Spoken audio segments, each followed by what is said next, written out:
पंचदशी ग्रंथामध्ये तृप्तिदीप प्रकरण आणि तृप्तिदीप प्रकरणामध्ये आज श्लोक नंबर आहे 222. ठीक आहे. तर श्लोकाची अवतरणिका आहे उत्तम अर्थम श्रुत्यारूढम करोती. म्हणजे वर सांगितलेला अर्थ अर्थात श्लोक नंबर 192 पासून ते 221 पर्यंत ज्या अर्थाचं प्रतिपादन केलं तो अर्थ श्रुतीसम्मत आहे ही गोष्ट आता सांगतात ग्रंथकार. म्हणजे काय तर आत्मा जो आहे साक्षी तो भोगता नाही आहे आणि पारमार्थिक भोगता कोणीच नाही आहे. चिदाभासाच्या ठिकाणी सुद्धा आरोपित भोक्तृत्व आहे. वास्तविक भोक्ता कोणी है ही नहीं है. और व्यवहार में भले लोग आरोप करके अध्यास करके अपने को भोक्ता समझ रहे हैं वो अध्यास के कारण. किंतु जब अहम ब्रह्मास्मि इस प्रकार का दृढ़ आत्म साक्षात्कार हो जाता है तब कोई पारमार्थिक भोक्ता ही नहीं वस्तुतः. इसलिए श्रुति उस पारमार्थिक भोक्ता का निषेध करती है. कस्य कामाय इत्यादि श्रुति. तो इसी अर्थों को अब श्रुति सम्मत है, श्रुति आरूढ़ है, श्रुति के द्वारा ही उक्त है अर्थ. इस बात को कह रहे श्लोक को पढ़ रहे इत्यभिप्रेत्य भोक्तार माक्षिपत्य विशंकया कस्य कामायेति तथा शरीरानुजुरो नहि.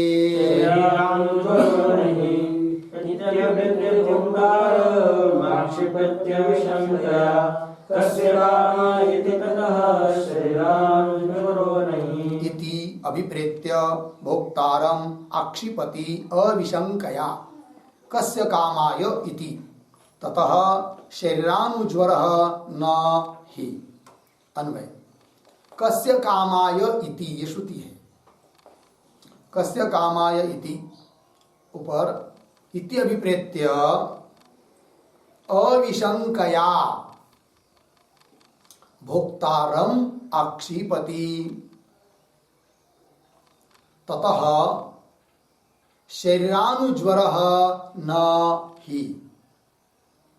अर्थ को देखिए. कस्य कामाय ये श्रुति है. ये श्रुति क्या कर रही है तो इति अभिप्रेत्य ऊपर जो बात कही है उसी अभिप्राय से मतलब पारमार्थिक भोक्ता ने ये इस दृष्टि से अविशंकया शंका रहित होकर भोक्तारम आक्षिपति भोक्ता का क्या करते हैं आक्षेप करते हैं. आक्षिपति आक्षेप करते मतलब निराकरण करती है. अर्थात पारमार्थिक भोक्ता कोई है ही नहीं है इस बात को बताती है. कौन श्रुति. कौन सी कस्य कामाय. फिर बोलेंगे ठीक है भोक्ता है नहीं है पारमार्थिक भोक्ता नहीं है तो उससे क्या तो बोल रहे हैं ततः शरीरानुज्वरो नहीं. तब वो ज्ञानी मनुष्य उस कामना करके काम्य पदार्थों के पीछे दौड़कर शरीर के लिए संताप भी कर लेता नहीं है कि नहीं. तो शरीर को संताप भी उसको होता नहीं है ये कह रहे शरीरानुज्वरः न ही. ठीक है. क्योंकि जो स्वयं को भोक्ता समझता है वही भोग्य पदार्थ के प्राप्ति के लिए प्रयत्न करता है. और जब प्रयत्न करता है तो उसको ज्वर भी होता है संताप होता है क्लेश होते हैं. किंतु इस प्रकार का क्लेश ज्ञानी पुरुष को नहीं होता है ये कह रहे हैं. तो टीका को देखिए. कस्य कामाय इति श्रुति ही इत्यर्थः यह श्रुति है. कूटस्थस्य चिदाभासस्य वा पारमार्थिक भोक्तृत्वाभावम अभिप्रेत्य. मूल श्लोक में आया था अभिप्रेत्य. इस अभिप्राय से किस अभिप्राय से तो बता रहे हैं कूटस्थस्य चिदाभासस्य वा. कूटस्थ चाहे चिदाभास दोनों में पारमार्थिक भोक्तृत्वाभावम मतलब पारमार्थिक भोक्तृत्व न कूटस्थ में है न चिदाभास में. पारमार्थिक मतलब वस्तुतः सचमुच भोक्तृत्व धर्म कूटस्थ में भी नहीं है और चिदाभास में भी नहीं है. अर्थात दोनों अभाव है. पारमार्थिक भोक्तृत्व का अभाव है. तो पारमार्थिक भोक्तृत्व अभावम अभिप्रेत्य इस अभिप्राय से अविशंकया. अविशंकया प्रतीक है उसका अर्थ कर रहे शंका राहित्येन, बिल्कुल शंका रहित होकर दृढ़ रूप से निश्चित रूप से भोक्तारम आक्षिपति, आक्षिपति प्रतीक है, उसका अर्थ कर रहे निराकरोति, उस भोक्ता का निराकरण करती है श्रुति। ठीक है, आगे भवतु एवं भोक्तृआक्षेप ततः किम इति अतो आह। पूर्व पक्ष प्रश्न कर रहा है कि बोले ठीक है कोई बात नहीं, इस प्रकार से भोक्ता का आक्षेप हो रहा है, निराकरण हो रहा है, कोई बात नहीं होने दो। भवतु एवं भोक्तृआक्षेप ततः किम, इस प्रकार भोक्ता का निराकरण कर दिया, आक्षेप कर दिया, उससे भी क्या होगा, क्या सिद्ध होगा, ये प्रश्न। ततः किम इति अतो आह, तो उसका उत्तर दे रहे श्लोक के चतुर्थ पाद से, ततः शरीरानुज्वरो नहीं, तो उसका अर्थ कर रहे न ही ज्वर, ज्वर शब्द का अर्थ है ज्वरणम, ज्वरणम का अर्थ होता है संताप, ओ फिर संताप भी उसको नहीं होता है, ज्वर भी उसको नहीं होता है, किसको, जो स्वयं को भोक्ता नहीं समझता है उसको, और जो स्वयं को भोक्ता समझता है वह भोग्य पदार्थ की कामना करता है, फिर ज्वर भी उसको होता है, ताप होता है, दुख होता है, इसको नहीं होता है, ये बात। आगे के श्लोक के अवतरणी का तत्वविदः शरीरानुज्वरा भावं दर्शयितुम शरीर भेदम तत्र तत्र ज्वर सद्भावं च दर्शयति। अब ऊपर जो कहा कि तत्ववेत्ता को शरीरानुज्वरो नहीं, शरीर के संबंधी ज्वर नहीं होता है, अब उसी बात को बताने के लिए क्या तत्वविदः शरीरानुज्वर अभावम, तत्ववेत्ता को शरीर के संबंधी, शरीर के पीछे ज्वर अर्थात संताप नहीं होता है, इस बात को दिखाने के लिए शरीर अनुज्वर अभावम दर्शितुम, उस अभाव को दिखाने के लिए सबसे पहले ये दिखाना पड़ेगा कि शरीर कितने हैं, उसके भेद, और किस शरीर में कौन सा ज्वर होता है ये भी बताना पड़ेगा। तब समझ में आएगा कि अज्ञानी लोगों को शरीर को लेकर इस प्रकार के ज्वर होते हैं, किंतु ज्ञानी पुरुष को ऐसे ज्वर होते नहीं है। अतः पहले शरीर का भेद और उस शरीर में रहने वाला ज्वर उसको दिखा रहे ग्रंथकार, और उसका तात्पर्य क्या है बताने का कि तत्ववेत्ता को शरीर के संबंधी ज्वर नहीं होता है, इस बात को मुख्य रूप से दिखाना है। चलिए तो श्लोक स्थूलम सूक्ष्मं कारणं च शरीरं त्रिविधं स्मृतम् अवश्यं त्रिविधोस्तेव तत्र तत्रोचितो ज्वरः।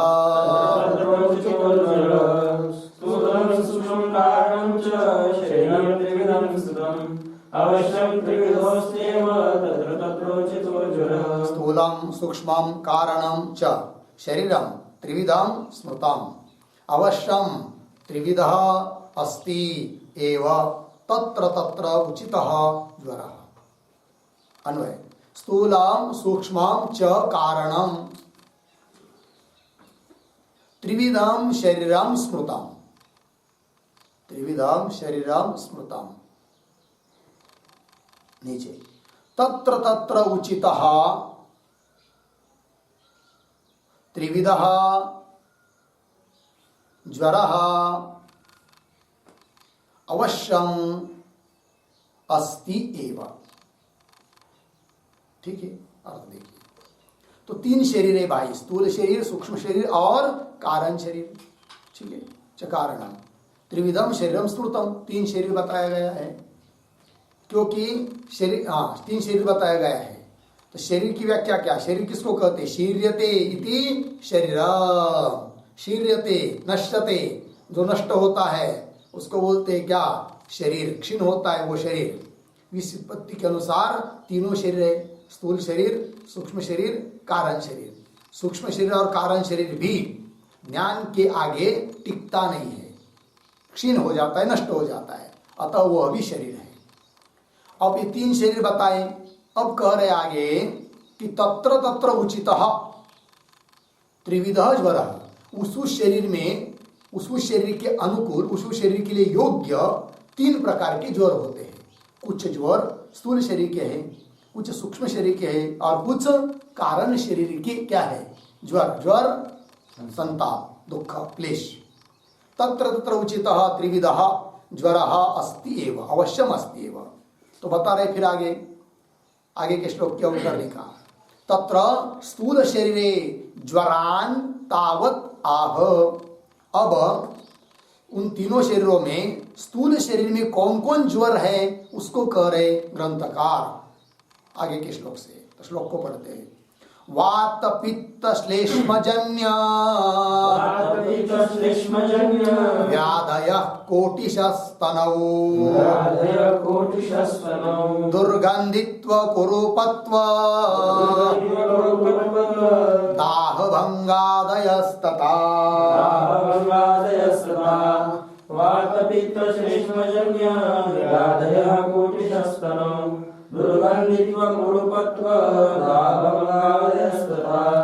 पित्त श्लेष्मजन्य व्याधयः कोटिशः तनौ दुर्गंधित्व कुरूपत्व दाह भंगादयः तथा।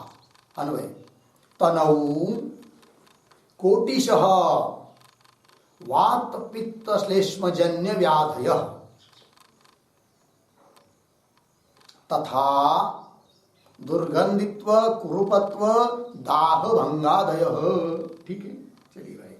तनौ, तनौ नाम शरीरे, स्थूल शरीर में, कोटिशः कोट्यावधि अनेक प्रकार की क्या है व्याधियां है, वही ज्वर है। कौन कौन कैसे वो व्याधि होती है, किससे होती है? तो शरीर में तीन धातु है। कौन कौन? वात, पित्त और श्लेष्म। श्लेष्म कहते कफ को, तो वात पित्त और कफ, उससे जन्य होती है व्याधियां। क्योंकि उसका संतुलन बिगड़ गया, कम ज्यादा हो गए, तो फिर व्याधि उत्पन्न होती है। ठीक है, तो तनौ कोटिश वात पित्त श्लेष्म जन्य व्याधय। और भी बहुत व्याधियां है। उदाहरण तथा दुर्गंधित्व, ये भी एक प्रकार का ज्वर है, संताप। ये शरीर, स्थूल शरीर, उससे सुगंध आता है क्या? नहीं, फिर दुर्गंध ही आता है कि नहीं? यदि दुर्गंध नहीं आता तो क्यों स्नान करना पड़ता? रोज रोज स्नान करना पड़ता है, उसको स्वच्छ करना पड़ता है, क्योंकि दुर्गंध आता है उससे। और कुरूपत्व है उसमें, है कि नहीं? लगता है ऊपर से कि अमुक सुंदर है और अमुक देखना है करके, सुंदर है करके, ऐसा कुछ नहीं होता है। शरीर में कुछ सुंदरता नहीं है। शरीर का केवल आकार इधर उधर है, हड्डी मांस तो वही है सब कुछ। जिसका मन सरल है वो व्यक्ति सुंदर उसको कह सकते हैं। मन सुंदर मतलब मन की सुंदरता क्या है? मन में सरलता, कपटपना नहीं है, सरल है, शुद्ध है, पाप की ओर प्रवृत्ति नहीं है। ऐसा जो मन, वो सुंदर मन है। और इस प्रकार का जो मन, जिसका मन है, उस व्यक्ति को कह सकते हैं क्या? सुंदर है। ये ऊपर की सुंदर का तो कुछ काम की नहीं, वो दिखती है, वो भ्रम है केवल, है कि नहीं? आज सुंदर दिखाई दे रहे हैं, कल विद्रूपी दिखेगा, है कि नहीं? और 10-20 साल के बाद तो देखने जैसा भी नहीं रहेगा। ये बात होती है। दुर्गंधित्व, कुरूपत्व और दाह भंगादय। दाह, कभी दाह होता है कि नहीं? कभी पेट में जलन होती है, कभी छाती में जलन होती है, कभी बाहर से भी कुछ चटका लगता है, अग्नि का दाह होता है। भंग, टूट फूट जाता है, किसके हाथ मोड़ता है, पैर मोड़ता है, कान मोड़ता है, कुछ तो होता है कि नहीं? हाँ, दाह भंगादय, ये सब क्या है? स्थूल शरीर के संबंधी व्याधियां हैं। तो स्थूल शरीर के संबंधी कौन जोर है, उस बात को बता दिया। अब आगे के श्लोक क्या उतारने का। सूक्ष्म शरीरे ज्वरान दर्शयति। अब सूक्ष्म शरीर में कुछ जोर होते हैं, वो कौन कौन होते हैं उसको दिखा रहे उदाहरण रूप से, कुछों का नाम गिनकर। काम क्रोधादय शांति दान्त्याद्या लिंग देहगा ज्वराद्वयेऽपि बाधन्ते प्राप्त्या नरं क्रमात्।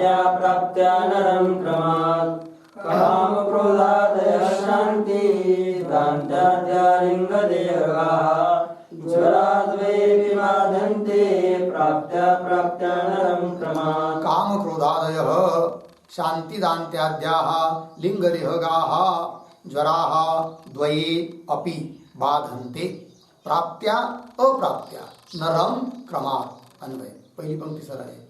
काम क्रोधादयः शांति दान्त्याद्याः लिंग देहगाः नीचे द्वये अपि ज्वराः क्रमात् प्राप्त्या अप्राप्त्या नरम बाधन्ते। ठीक है, अर्थ को देखिए। तो काम क्रोधादय, काम क्रोध लोभ मद मत्सर ये सब, और शांति दान्त्याद्या, शांति मतलब शम से युक्त, दांति दम से युक्त, शम दम इत्यादि सब षड्लिंग विवेक आदि, शम दम श्रद्धा परम ये सब लेना है, वैराग्य ये सब लिंग देहगाः, लिंग देहगाः लिंग देहे विद्यमाना, ये सब लिंग देह में रहते हैं, अंतकरण में रहते हैं, अंतकरण के धर्म है। और द्वये अपि ज्वराः, ये दोनों भी ज्वर ही है। द्वये अपि मतलब काम क्रोध आदि भी ज्वर है, संताप है, और शांति दांति शम दम ये भी ज्वर है। अब कोई बोलेगा भाई काम क्रोध आदि ज्वर है, तो कोई भी मान लेगा, किंतु शम दम विवेक ये सब भी, ये भी ज्वर है, ये कैसे? तो बता रहे हैं द्वये अपि ज्वराः, कैसे कि क्रमात् क्रमशः प्राप्त्या अप्राप्त्या नरम बाधन्ते, नरम मनुष्यम बाधन्ते दुखम ददति, दुख देते हैं मनुष्यों को, इसलिए ज्वर है। तो काम क्रोध आदि दुख देते हैं, इसलिए ज्वर उनको कहना ये तो ठीक है। शम दम को कैसे? तो बताया, यहाँ पर एक शब्द आया है प्राप्त्या अप्राप्त्या, काम क्रोध आदि की प्राप्ति है तब संताप है, ज्वर है, और शम दम इत्यादि प्राप्त नहीं है इसलिए ज्वर है। क्योंकि आदमी सोचता है बहुत बार, क्या करूं यार, मेरे मन में निग्रह नहीं है, मेरे इंद्रिय मेरा मानते नहीं है, मेरा मन अभी एकाग्र होना चाहिए, हो नहीं रहा है, दुखी होता है बेचारा। तो प्राप्त न होने से दुखी हो रहा है। इसलिए ये दो जो प्रकार बताए, एक जो है प्रकार काम क्रोध आदि वो प्राप्त होने से दुख होता है, और शम दम या ऐसे है कि प्राप्त न होने के कारण दुख होता है, किंतु दुख तो दोनों के निमित्त से हो रहा है, इसलिए दोनों को भी कह दिया क्या? ज्वर। ज्वर शब्द से दोनों को बता दिया। लग गया अर्थ? चलिए टीका। कामेति काम शांत्यादीनां च ज्वरत्वम उपपादयति, काम शमदम इत्यादि के सब ज्वर है, इसका उपादन कर रहे, कथन कर रहे ग्रंथकार। कौन से पंक्ति से? तृतीय पाद से। ज्वराः द्वये अपि, ठीक है।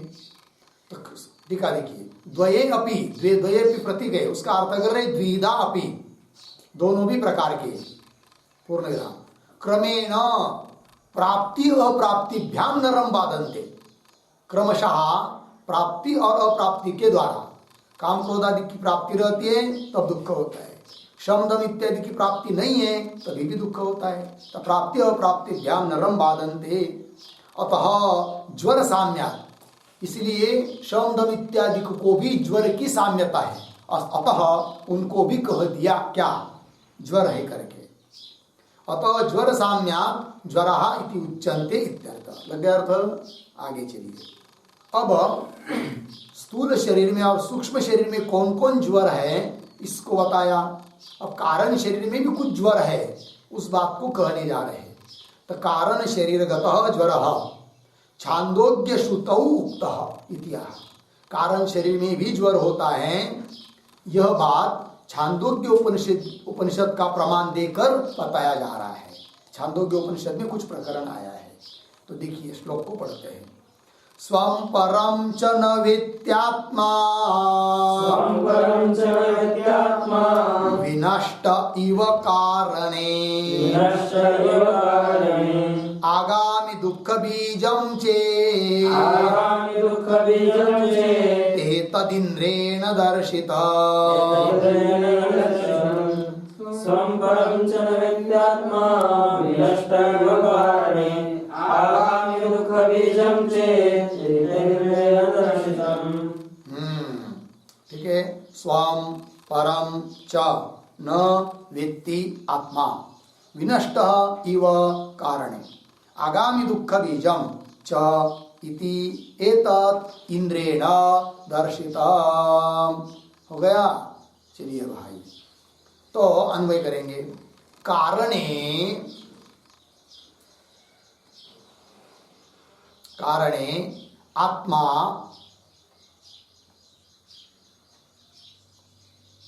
स्वं च परम न वेत्ति, स्वं च परम न वेत्ति। लग गया? च विनष्टः इव, विनष्टः इव। आगे आगामी दुःख बीजाम इति एतत् इंद्रेण दर्शितम। ठीक है, देखो भाई, तो कारणे, कारणे मतलब कारण शरीर स्वरूप जो अज्ञान, उस अज्ञान में आत्मा जब जाता है सुषुप्ति अवस्था में, सुषुप्ति में क्या होता है, सब मन बुद्धि आदि करके सब विलीन हो जाते हैं। किसमें? अज्ञान में, अविद्या में। तो कारणे आत्मा है कि नहीं, मतलब कारण में जब सब चले जाते हैं तब वो आत्मा स्वं च परम न वेत्ति, न अपने को जानता है न दूसरे को जानता है, न वेत्ति। फिर च विनष्ट इव, जैसा कि विनष्ट हो गया है ऐसा लग रहा है। और ऐसा जिसमें हो रहा है, जिसमें लीन हो जाने से ऐसा होता है, वह अज्ञान, उसमें आगामी दुःख बीजम, आगे होने वाले दुख का बीज उसमें रहता है। च इति, यह सब बात इंद्र ने बताई है अपने गुरु प्रजापति को, ब्रह्मदेव को, है कि नहीं। इससे सिद्ध हुआ कि अज्ञान स्वरूप जो कारण देह, उसमें भी ज्वर है, आगामी दुख का बीज उसमें है। और ज्वर क्या है, न स्वयं को जान रहा है न दूसरे को जान रहा है कि नहीं, विनष्ट की तरह हो गया है। और आगामी दुख का बीज भी उसमें है, यही सब उसमें ज्वर है। किसमें? कारण शरीर अज्ञान में। तो देखिए टीका को, तो टीका स्वपरम इति, नहीं पद है कि नहीं वहां पर, तो नहीं ऐसा नहीं चाहिए, नाह ऐसा चाहिए, नाह, ना है ना, तब ठीक है। नाह खलु अयम एवं संप्रति आत्मानं जानाति, अयम अहम अस्मि इति, नो एव इमानि भूतानि, अर्धविराम, विनाशम एव अपित भवति, न अहम अत्र भोग्यम पश्यामि इति। ये मंत्र है सब, छांदोग्य उपनिषद में आया है। इति वाक्य न, इस वाक्य के द्वारा क्या बताया गया? स्वपर ज्ञान शून्यत्वम, अज्ञानेन नष्ट प्रायत्वम, परिद्युः आगामी दुःख बीजं च इंद्रेण शिष्येण गुरोः प्रजापतेः पुरतः निवेदितम्। शिष्य स्वरूप इंद्र ने उसके गुरु जो प्रजापति, उनके सामने निवेदन किया है। क्योंकि जब उस प्रजापति गुरु ने इंद्र को बताया, उपदेश किया, क्योंकि इंद्र ने पूछा था कि मैं कौन हूँ, आत्मा कौन है, तो बता दिया इस प्रकार का आत्मा है कि नहीं। तो फिर जाकर सोचा उस इंद्र ने कि भाई इस जिसको आत्मा बताया है वह तो सुषुप्ति अवस्था में है कि नहीं, कुछ जानता भी नहीं है, मतलब अज्ञान को ही आत्मा कह दिया, पहले शरीर को कहा, फिर इंद्रियों को कहा, ऐसे करते करते करते ले गए ना। तो जब बताया था तब वो इंद्र ने पुनः चिंतन करके गुरु को आकर बताया। क्या बताया कि हे गुरुदेव, आप जिस अज्ञान को आत्मा बता रहे हो वो तो कैसा आत्मा हो सकता है? क्यों? तो वह करे ना हो, न आह, ना खलु अयम, अयम पुरुष, खलु मतलब निश्चयेन, एवं इसको, संप्रति इदानीम सुषुप्ति काल में, आत्मानं न जानाति, आत्मा को जानता नहीं है। कैसे? अहम अयम, अयम अहम अस्मि इति, यह मैं हूं, इस रूप से। और नो एव इमानि भूतानि, और स्वयं को भी नहीं जानता है, दूसरे को भी नहीं जानता है, इस भूतों को भी नहीं जानता है। और विनाशम एव अपित भवति, अपित नाम प्राप्त, जैसे कि विनाश को भी प्राप्त हुआ है। और ऐसे तत्वों को, अज्ञान रूप तत्वों को तुम आत्मा कह रहे हो, किंतु इसको आत्मा समझकर मेरा कुछ इष्ट सिद्ध होने वाला नहीं है, ऐसा मैं समझ रहा हूं। ऐसा बताया है इंद्र ने प्रजापति को।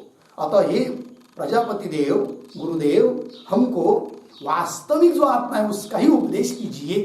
क्यों हमको परेशान कर रहे बार बार? पुनः पुनः मैं आता हूँ, आप कुछ तो बताते हैं, मैं जाता हूँ, चिंतन करता हूँ, फिर पता चलता है कि आत्मा नहीं है, पुनः मैं आता हूँ। ऐसे 4 बार गया था। कौन? इंद्र प्रजापति के पास। ठीक है, तो वही करे न अहम अत्र भोग्यम पश्यामि। भोग्यम शब्द का अर्थ है इष्टम, इष्ट फलम। तो वह कहता है इंद्र अत्र अहम इष्ट फलम न पश्यामि, कुछ इष्ट बात को, इष्ट फल को नहीं देख रहा। कहने का तात्पर्य यहाँ का प्रमाण इतने अंश के लिए हमको लेना है कि कारण शरीर में भी कुछ जोर होते हैं। और इसके लिए प्रमाण क्या? तो इंद्र ने अपने गुरुदेव प्रजापति को बताया है। इससे सिद्ध होता है कि कारण शरीर में भी कुछ ज्वर है, वही ज्वर है। ठीक है जी। तो क्या ज्वर बताया? कि जो कारण शरीर रूप अज्ञान स्वयं को नहीं जानता, दूसरे को नहीं जानता, एक और भूतों को भी नहीं जानता, स्वयं नष्ट हुए की तरह है, और आगामी दुख का बीज है। ये सब ज्वर है उसमें, अज्ञान रूप कारण शरीर में, वो सब बात। चलिए आगे। इति वाक्य न, ये छांदोग्य उपनिषद के वाक्य से, छांदोग्य उपनिषद में आया है 8, 11 और उसमें 1, 2, पहले मंत्र में भी दूसरे मंत्र में भी। 8वां अध्याय 11वां ब्राह्मण और पहला दूसरा श्लोक मंत्र होगा। इति वाक्य न स्वपर ज्ञान शून्यत्वम, है कि नहीं? स्वपर ज्ञान, स्वयं का और दूसरे का भी ज्ञान शून्यत्व है अज्ञान में, और अज्ञानेन नष्ट प्रायत्वम, और नष्ट प्रायत्व है अज्ञान के कारण, है कि नहीं? और परेद्युः, परेद्युः का अर्थ होता है दूसरे दिन, आगामी, आगामी दुख बीजम च इंद्रेण शिष्येन, इंद्र रूप शिष्य ने गुरु प्रजापते पुरत, गुरु प्रजापति के सामने निवेदितम कथन किया है। इससे सिद्ध हुआ कि तीनों भी शरीर में ज्वर है। आगे एवं त्रिषु अपि देहेषु ज्वरान अभिधाय तेषाम अपरिहार्यत्वम आह। एवं इस प्रकार से तीनों भी शरीरों में, तीनों भी देहों में ज्वरों को बताकर, ज्वरान अभिधाय कथयित्वा तेषाम अपरिहार्यत्वम, तेषाम तेषाम ज्वराणाम अपरिहार्यत्वम, अपरिहार्यता को बता रहे हैं। अपरिहार्यता मतलब अनिवार्यता। शरीर है, शरीर के साथ तादात्म्य है तो ज्वर जरूर होगा ही, संताप होगा ही। और शरीर के साथ तादात्म्य नहीं रहा तो शरीर में रहने पर भी संताप नहीं होता है। इसलिए अज्ञानी को संताप होता है और ज्ञानी को नहीं होता है, क्योंकि अज्ञानी का शरीर के साथ तादात्म्य होता है और ज्ञानी का शरीर आदि को के साथ तादात्म्य नहीं होता है। ये दोनों में अंतर होता है। अब अनिवार्यता को बता रहे हैं। एते ज्वरा शरीरेषु त्रिषु स्वाभाविका मताः, वियोगे तु ज्वरैस्तानि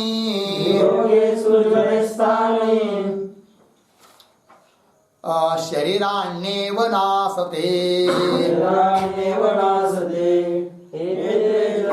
शरीरेषु त्रिषु स्वाभाविका मताः, वियोगे तु ज्वरैस्तानि शरीराण्येव नासते। एते ज्वराः शरीरेषु त्रिषु स्वाभाविकाः मताः, वियोगे तु ज्वरैः तानि शरीराणि एव न आसते, नासते। अन्वय त्रिषु शरीरेषु एते ज्वराः, त्रिषु शरीरेषु एते ज्वराः स्वाभाविकाः मताः। नीचे ज्वरैः वियोगे तु तानि शरीराणि नासते एव। अर्थ को देखिए, तीनों शरीरों में ये सब ज्वर है ऊपर बताए हुए। कैसे है? स्वाभाविक मता, स्वाभाविक ज्वर है। स्वाभाविक का मतलब होता है सहज धर्मा, मतलब जन्मत ही, जन्म से लेकर वो ज्वर है कि नहीं? उन ज्वरों को उन शरीरों में से निकाल देंगे, शरीर की स्थिति ही नहीं रहेगी। वही कह रहे आगे, ज्वरैः वियोगे तु, ज्वरों को हटा देंगे तो तानि शरीराणि नासते एव, उन शरीरों की स्थिति ही नहीं रहती है। वात पित्त कफ को निकाल देंगे इस शरीर में से तो शरीर बचेगा ही नहीं। उसी प्रकार तीनों शरीरों का समझना है। अर्थात शरीर है तो उसमें ज्वर रहना ही रहना है। फिर उसका ताप किसको होता है नहीं होता है तो बताएंगे फिर आगे। अज्ञानी को ताप होता है, ज्ञानी को नहीं। आगे चलिए, ठीक है। त्रिष्वपि शरीरेषु, तीनों भी शरीरों में, प्रतीयमाना एते ज्वराः, प्रतीत होने वाले ये सब ज्वर, शरीरैः सह उत्पन्नत्वेन स्वाभाविकाः सम्मताः, स्वाभाविक है। क्यों स्वाभाविक है? तो शरीरों के साथ साथ ये उत्पन्न हुए हैं। ठीक है, शरीरैः सह उत्पन्नत्वेन स्वाभाविकाः सम्मताः। ठीक, स्वाभाविकत्वं व्यतिरेक मुखेन दृढ़यति। अब ये ज्वर स्वाभाविक है, इसी बात को व्यतिरिक मुख से बता रहे हैं। एक होता है अन्वय मुख, एक होता है व्यतिरिक मुख।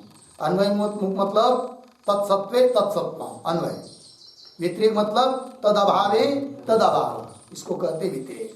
तो देखिए, तो टीका, यतः कारणात्, जिस कारण से कि ये भी ज्वरैहि, इन ज्वरों से, तेषां शरीराणां वियोगे सति, ज्वरों से शरीरों का वियोग कर दिया, दोनों को अलग कर दिया, शरीर में से वात पित्त कफ निकाल दिया, तब क्या होगा? तानि शरीराणि नासते, नासते प्रतीक है, उसका अर्थ कर रहे हैं नासते एव, ये प्रतीक है, उसका अर्थ कर रहे हैं न एव भवन्ति, शरीर की स्थिति रह ही नहीं सकती, शरीर मर जाएगा। ठीक है, अतः स्वाभाविक इत्यर्थ। इसलिए सब ज्वर कैसे है? स्वाभाविक है। हो गया ना? तो सूक्ष्म शरीर में भी जो बताए काम क्रोध आदि और शम दम इत्यादि, वो हटा देंगे तो सूक्ष्म शरीर ही नहीं बचेगा। इस प्रकार ये सब समझना है। आगे चलिए, तत्र दृष्टांतम आह। अब दृष्टांत देकर इसी बात को समझा रहे हैं। कौन से बात को? तत्र मतलब ज्वरस्य स्वाभाविकत्वे, तत्र शब्द का अर्थ ज्वर स्वाभाविक होते हैं, इस बात के लिए दृष्टांत देकर समझा रहे हैं। इस बात को दृष्टांत देकर समझा रहे हैं। तत्र ज्वर से स्वाभाविकत्वे। श्लोक, तंतोर वियुज्येत पटो, वालेभ्यः कंबलो यथा, मृदो घटस्तथा देहो, ज्वरेभ्योऽपीति दृश्यता।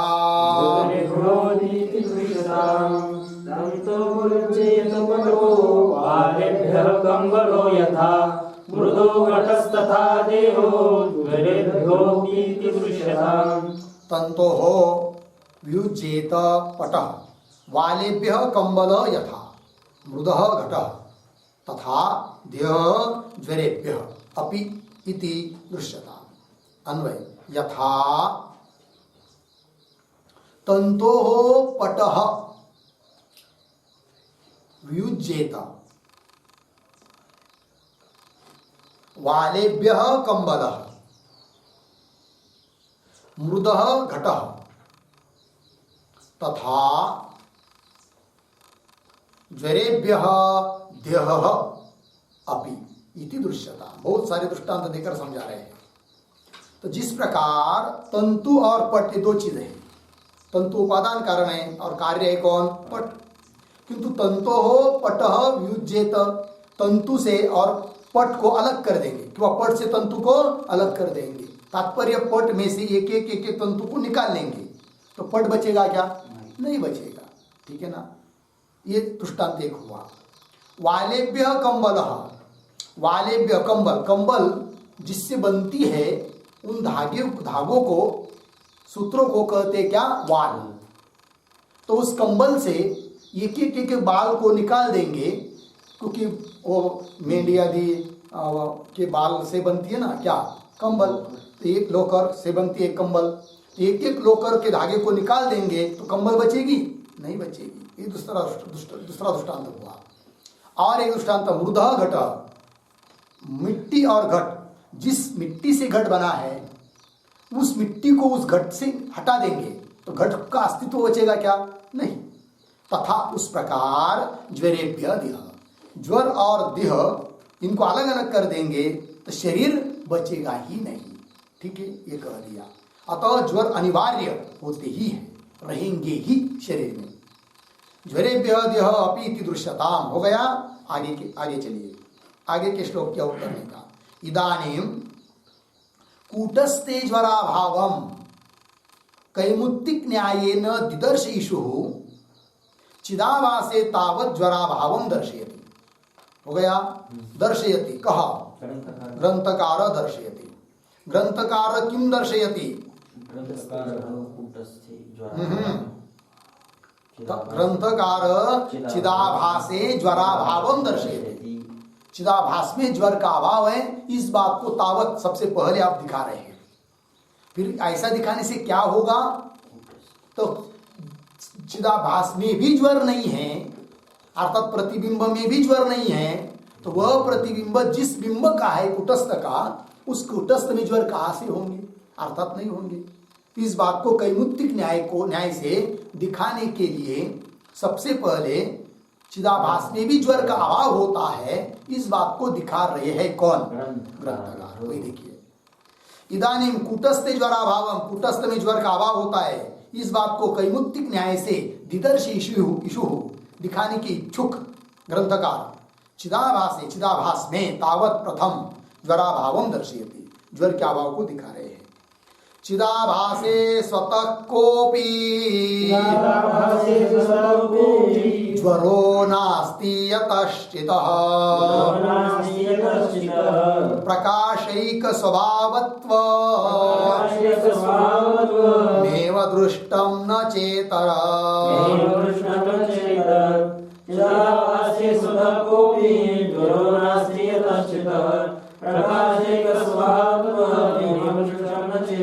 चिदाभासे स्वतः कः अपि ज्वरः नास्ति यतः चितः प्रकाशैक स्वभावत्वम् एव दृष्टं न च इतरत्। अन्वय, पहली पंक्ति सरल है।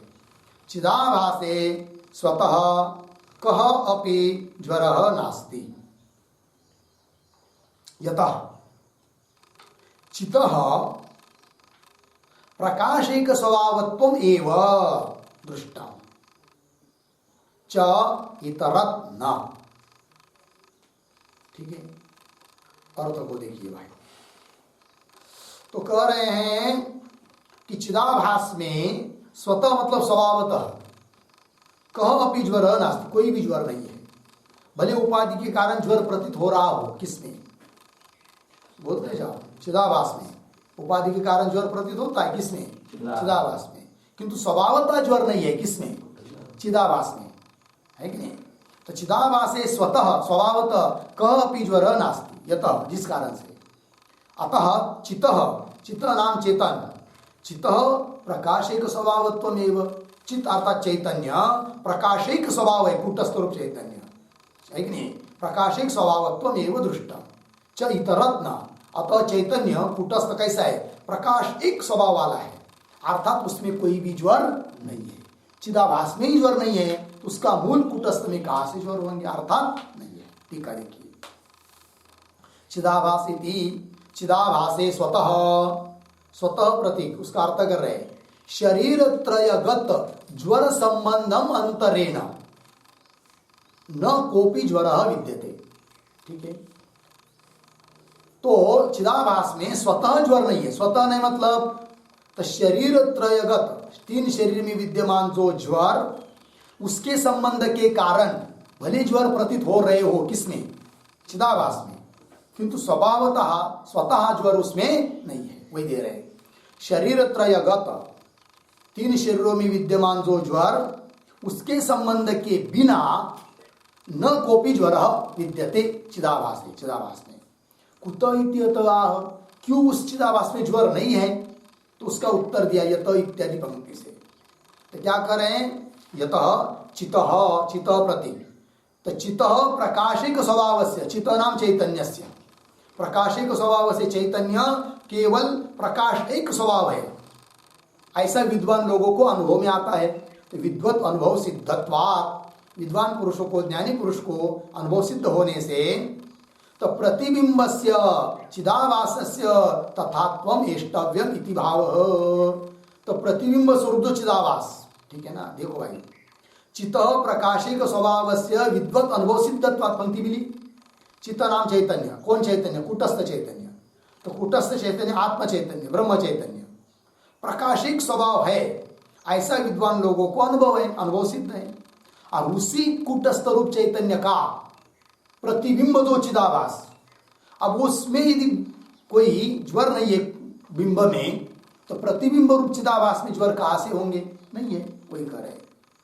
तो चित्त प्रकाश एक स्वभाव से विद्वत अनुभव सिद्धत्वात्, ऐसा होने से प्रतिबिंब से चिदाभास से, प्रतिबिंब जो चिदाभास वो भी वैसे ही होना चाहिए जैसा उसका बिंब है।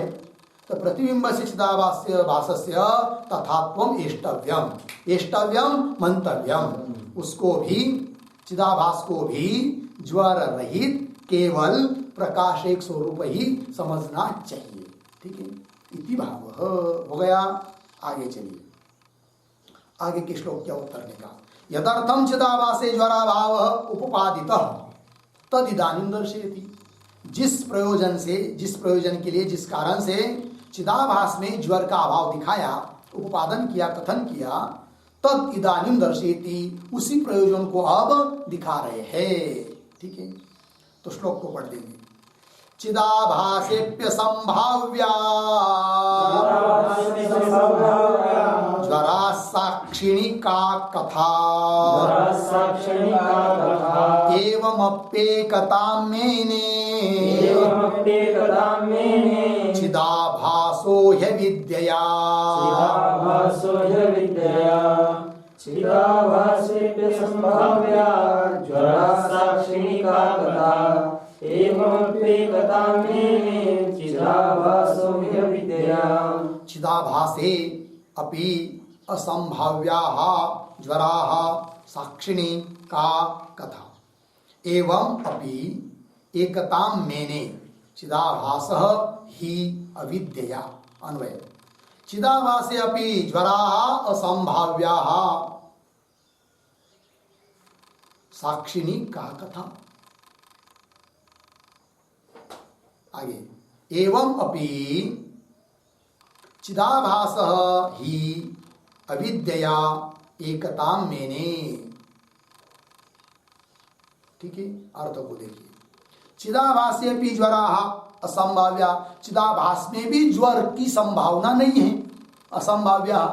तो साक्षिणी का कथा, तो साक्षी में ज्वर होंगे ये कहने की जरूरत ही नहीं, अर्थात साक्षी में कोई ज्वर नहीं है। कि चिदाभास में भी ज्वर नहीं है तो साक्षी में कहां से ज्वर होंगे, है कि नहीं? यदि सेवक भी इतना उदार है तो मालिक की क्या कथा, है कि नहीं?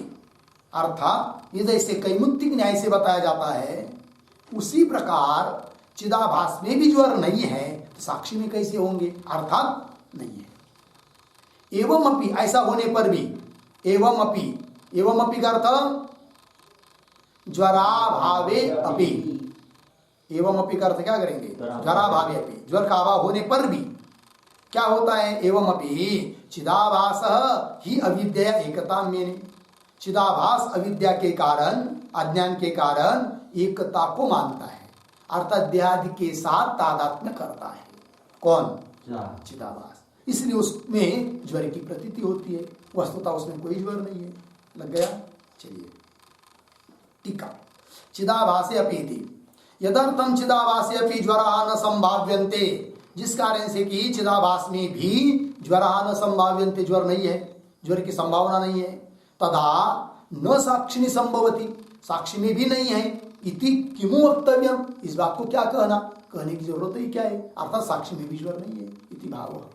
आगे, ननु तर्हि, अब पूर्व पक्षी शंका कर रहा है, ओ सिद्धांति रुको रुको रुको रुको, अरे क्या हुआ, मेरा एक प्रश्न है, क्या बोलो? तो बता रहा है प्रश्न, कौन? पूर्व पक्षी। क्या बोलता है कि यदि चिदाभास रूप जीव में ज्वर नहीं है, संताप नहीं है, तो लोग स्वयं को क्यों बोलते हैं अहम ज्वरामि, मैं संतप्त हूं, मैं दुखी हूं, ऐसा क्यों बोलते फिर लोग, बताओ? ये प्रश्न पूछ रहा है कौन? पूर्व पक्षी। ननु तर्हि, तर्हि नाम चिदाभास में यदि ज्वर नहीं है तो ज्वरानीति अनुभवस्य का गति, का गति, का गति ही, का संगति ही, इसकी संगति व्यवस्था का संगति, इसकी व्यवस्था कैसी लगाओगे? किसकी? अनुभवस्य, ज्वरामीति अनुभवस्य। अहम ज्वरामी, अरे बाप रे मुझे बहुत तकलीफ हो रही है, संताप हो रहा है, दुख हो रहा है, ऐसे लोग बोलते हैं कि नहीं? यदि चिदाभास में जीव में ज्वर नहीं है तो क्यों ऐसा बोलते? फिर अर्थात ज्वर मानो बोल रहा है कौन? पूर्व पक्षी। ज्वरामीति अनुभवस्य का गति इति अतः, ऐसा यदि कोई प्रश्न करता है तो उत्तर दे रहे एवं अपि एकताम इति। श्लोक के उत्तरार्ध से कहा एकताम मैंने। वो चिदाभास क्या करता है? गलती करता है, इसलिए उसको उसमें ज्वर की प्रतीति होती है। क्या गलती करता है वो?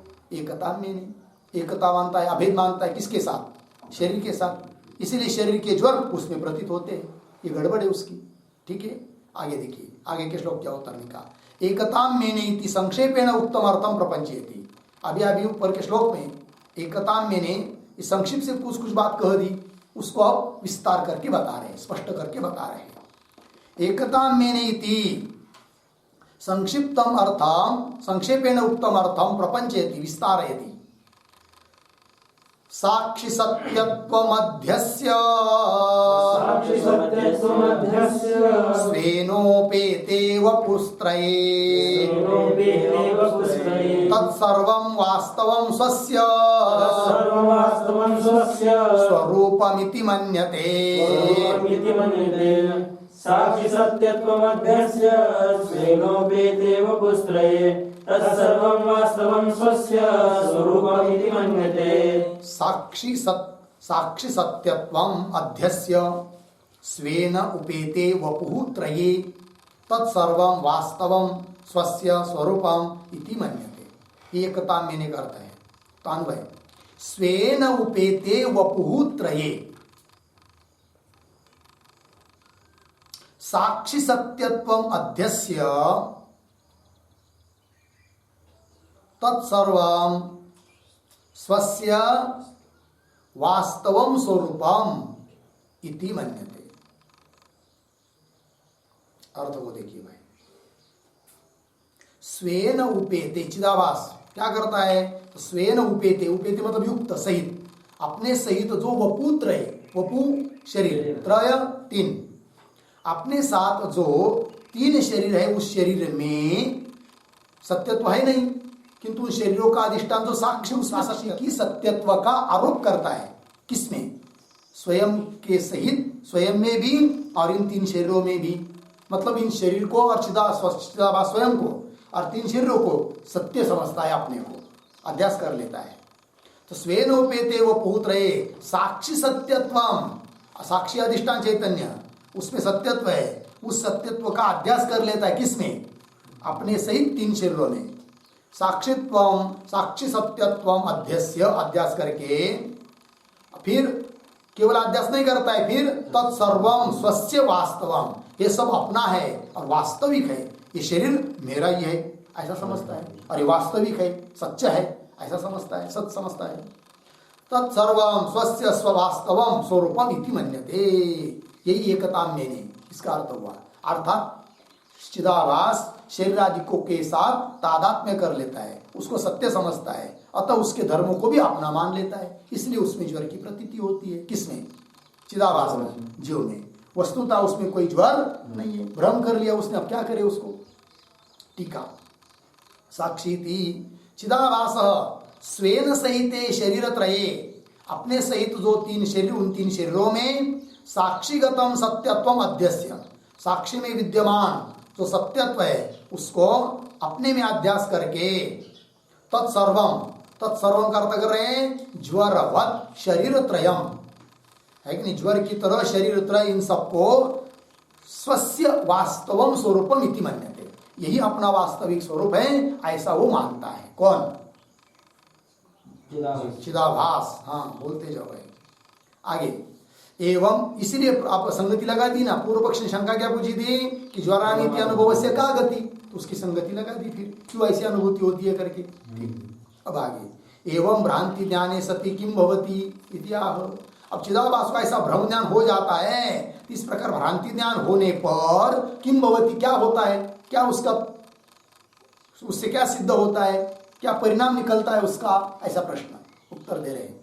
एतस्मिन् भ्रांति कालेयम् एतस्मिन् शरीरेषु ज्वरत् स्वतः शरीरेषु ज्वरतः स्वयमेव ज्वरामीति स्वयमेव ज्वरामीति मन्यते हि कुटुम्बिवत्। मन्यते कुटुम्बिवत्। एतस्मिन् भ्रान्ति कालेयं शरीरेषु ज्वरस्वतः स्वयमेव ज्वरामीति मन्यते कुटुम्बिवत्। एतस्मिन् भ्रांति काले अयं शरीरेषु ज्वरत्सु अथ स्वयं एव ज्वरामि इति मन्यते हि कुटुम्बिवत्। अन्वय अयम एतस्मिन् भ्रांति काले शरीरेषु ज्वरत्सु आगे सरल है अथ स्वयं एव ज्वरामि इति मन्यते हि कुटुम्बिवत्। ठीक है, तो अयम चिदाभासः एतस्मिन् भ्रांति काले, इस प्रकार के भ्रांति काल में, कौन सी भ्रांति काल, देहादि कोई अपना स्वरूप समझना, सत्य समझना, इस भ्रांति काल में शरीरेषु ज्वरत्सु, ज्वर किसमें हो रहे हैं, शरीर में, किंतु मान रहा है स्वयं में, है कि नहीं, तादात्म्य करने के कारण शरीरेषु ज्वरत्सु अथ स्वयं एव ज्वरामि, मैं ही संतप्त हूं इति मन्यते, ऐसा मानता है कौन, किसकी तरह, कुटुम्बिवत्। जैसे कुटुंब में, कुटुंब कहते हैं परिवार, घर में बहुत सारे लोग होते हैं, है कि नहीं, पति पत्नी, माँ बाप, बेटा बच्ची, है कि नहीं, ये सब कुटुंब होता है। और समझ लीजिए उस कुटुंबी पुरुष की पत्नी बीमार हो गई, है कि नहीं, तो फिर वो क्या कहता है, मेरी पत्नी बीमार हो गई, ऐसा नहीं समझता है, इसको ऐसा लगता है कि मैं ही बीमार हो गया हूँ, है कि नहीं। अभी हम लोगों को इसका अनुभव नहीं है, जिन लोगों, जो लोग कुटुंबी है ना, वहां पर जाकर आप देख सकते हैं, तो अनुभव में आता है कि बीमार तो दूसरा ही हुआ है, किंतु उसके साथ यदि बहुत ज्यादा उसका तादात्म्य रहेगा तो इसको ही ताप आने लगती है, ये सोचता है अरे बाप रे क्या हो गया, मैं बहुत बीमार हो गया, अब कैसा होगा मेरा, हो रहा है उसका, समझता है स्वयं को। ठीक है ना, वही जैसे वैसे उदाहरण दिया, उस प्रकार ज्वर हो रहे किसमें, शरीर में, स्वयं रहा है कौन, समझ रहा है कौन, चिदाभास अपने को समझ रहा है कि ज्वरानी थी, ये बात। टीका को देखिए, अथ नहीं अयम, ये तस्मिन् अयम प्रतीक है, अयम का अर्थ करे चिदाभास। अस्याम भ्रांति वेलायाम, इस भ्रांति काल में शरीर निष्ठम ज्वरम, शरीर निष्ठ, शरीर में विद्यमान है ज्वर, तो शरीर निष्ठम ज्वरम स्वात्मनि आरोपयति, अपने स्वरूप में, अपने में आरोप कर लेता है। उस बात के लिए दृष्टांत दिया, तत्र दृष्टान्तम आह कुटुम्बिवत् इति, हो गया जी। अब कुटुम्बिवत् दृष्टांत दिया, किंतु दृष्टांत समझ में नहीं आया, तो ग्रंथकार बहुत दयालु है, उस दृष्टांत का भी क्या स्पष्टीकरण करते हैं। तो ये आगे के श्लोक क्या उतरने का, दृष्टान्तम विशदयति, विशदयति का अर्थ होता है स्पष्टम करोति, दृष्टांत को स्पष्ट कर रहे हैं। पुत्रदारेषु तप्यत्सो तपामीति वृथा यथा मन्यते पुरुषस्तद्वत् दाभासोऽप्यभिमन्यते। पुत्रदारेषु तप्यत्सु तपामीति वृथा यथा मन्यते पुरुषस्तद्वत् दाभासोऽप्यभिमन्यते। पुत्रदारेषु तप्यत्सु तपामि इति वृथा यथा मन्यते पुरुषः तद्वत् आभास अपि अभिमन्यते। अन्वय यथा नीचे पुरुषः, यथा पुरुषः पुत्रदारेषु तप्यत्सु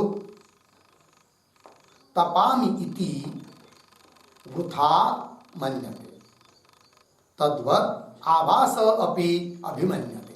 ठीक है, अर्थ को देखिए, यथा जिस प्रकार पुरुष, कोई भी कुटुंबी पुरुष, पुत्रदारेषु तप्यत्सु, पुत्र, उसका पुत्र, दारा चाहे स्त्री मतलब पत्नी, तप्यत्सु, उसको बुखार आ जाता है, तप्त हो जाती है, दुखी हो जाती है, किंतु उसको समझता है कि मैं ही दुखी हो गया हूं, तपामी इति वृथा व्यर्थ मन्यते, मानता है। तद्वत् उस प्रकार आभास अपि अभिमन्यते, ज्वर हो रहे देह में, आवाज समझ रहा है स्वयं में, इसलिए वो कहता है ज्वरामी। किंतु जब उसको विवेक हो जाएगा, यह अज्ञान काल में हो रहा है, भ्रम काल में हो रहा है, किंतु जब चिदाभास को वेदांत आदि सुनकर विवेक हो जाता है, तब वो अपने में ज्वर मानता नहीं है, और अज्ञान काल में मानता है, भ्रांति काल में मानता है। इस बात को बता दिया, ठीक हो गया। आगे का विचार हम लोग कल करेंगे। ओम पूर्णमदः पूर्णमिदं पूर्णात् पूर्णमुदच्यते पूर्णस्य पूर्णमादाय पूर्णमेवावशिष्यते। ओम शांति शांति शांति।